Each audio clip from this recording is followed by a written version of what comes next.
বিশালাকারং ব্যক্তং যেন চরাচরং তৎপদং দর্শিতং যেন তস্मै শ্রীগুরুবে নমঃ।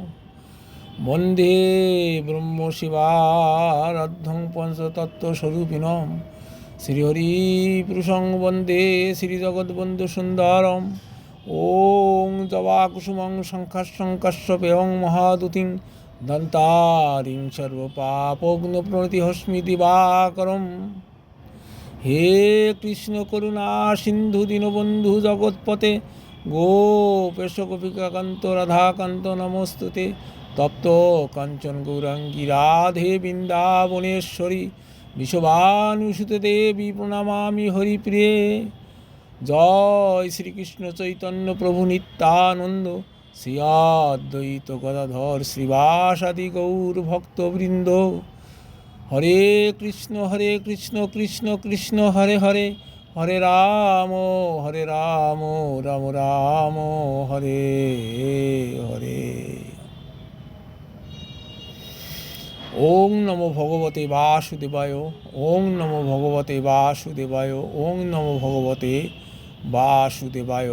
হরি ওং তৎসৎ, হরি ওং তৎসৎ, হরি ওং তৎসৎ। সুধী কৃষ্ণমতী মাতৃবর্গ, ভগ্নী ও ভ্রাতা বৃন্দের সকলকে প্রণাম ও শুভেচ্ছা জানিয়ে আমি শ্রী তাপস কৃষ্ণ বিশ্বাস সফলা একাদশী উপর কবে কখন পালন কখন তারপর কিছু আলোচনা করছি।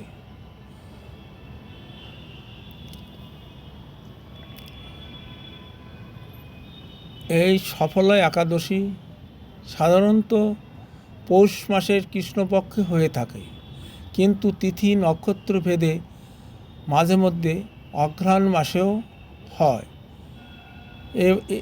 এবছর যেমন 28শে অগ্রহায়ণ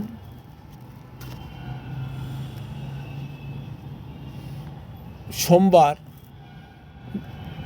গোস্বামী মতে একাদশী পড়েছে এবং পারণ পরের দিন 9:47 এবং নিম্বার্ক সম্প্রদায় মতে পরাহে উপবাস এবং পারণ তারপরের দিন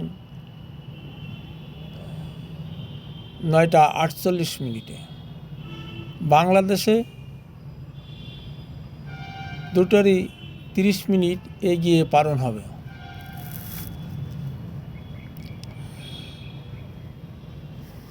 এই সফলা একাদশী ভগবান শ্রীকৃষ্ণেরই দ্রষ্টা চম্পাবতী নগরে মাহিষ্মত নামে বিখ্যাত এক রাজা ছিলেন। তার 4টি পুত্র ছিল। 4টি পুত্রের মধ্যে জ্যেষ্ঠ পুত্র নাম তার লুম্পক। সে মহাপাপে নিমগ্ন হলেন। পরস্ত্রী, বেশ্যাবৃত্তি এমন কোনো কুকর্ম ছিল না যা তিনি করত না। রাজা অনেক সম্পত্তি নষ্ট করেছিলেন। লোক নিন্দা ভয়ে তিনি রাজ্যকে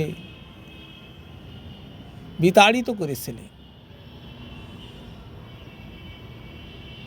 লুম্পক বিতাড়িত হয়ে জঙ্গলে আশ্রয় নেয় এবং সেখানে তিনি পশু পাখি বধ করে এবং পরদ্রব্য চুরি করে জীবিকা অর্জন করে। এভাবে কোনো তার দিন অতিবাহিত হচ্ছিল। একদিন বনমধ্যে রাত্রে পিপল বৃক্ষের নিচে আশ্রয় গ্রহণ করেন এবং তিনি ওই দিনে কোনো পশু পাখি শিকার করতে পারে নাই বা কোনো দ্রব্য চুরিও করতে না পেরে অনাহারে রাত্রি যাপন করে, অনাহারে অনিদ্রায় রাত্রি যাপন করে।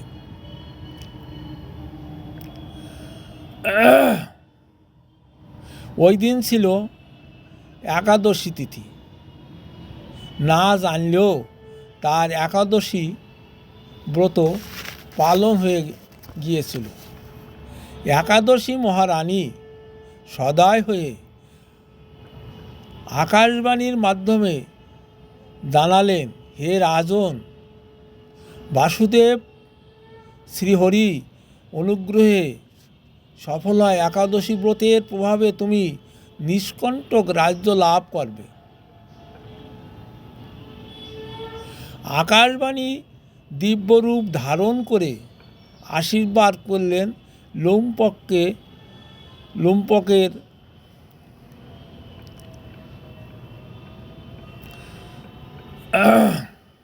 শ্রীকৃষ্ণ তার প্রতি সদয় হলেন। তিনি তার পিতৃরাজ্যে ফিরে গেলেন এবং তার চরিত্রের আমূল পরিবর্তন হলো এবং তার পিতার রাজ্য তিনি ভোগ করলেন। এই সফল একাদশীতে তিনি রাত্রি জাগরণ এবং অনাহার করার মাধ্যমে তিনি তার চরিত্রের এবং তার পিতৃরাজ্য ফিরে পেলেন। ভগবান সদয় হয়ে করতে পারেন না এমন কোনো কাজ নেই। আমাদের প্রত্যেকেরই উচিত প্রতিটি একাদশী সঠিকভাবে নিষ্ঠার সহকারে পালন করা এবং পালন করে রাত্রি জাগরণ, শ্রীহরির পূজা অর্চন এবং আলোচনা করা উচিত এবং পরের দিন যথাসময়ে পালন করা উচিত। পরের দিন যথাসময়ে পালন করলে শ্রীহরি সন্তুষ্ট হয়ে তাকে আশীর্বাদ করেন। হরে কৃষ্ণ কৃষ্ণ কৃষ্ণ হরে হরে, হরে রাম রাম রাম হরে হরে। সকলকে নমস্কার।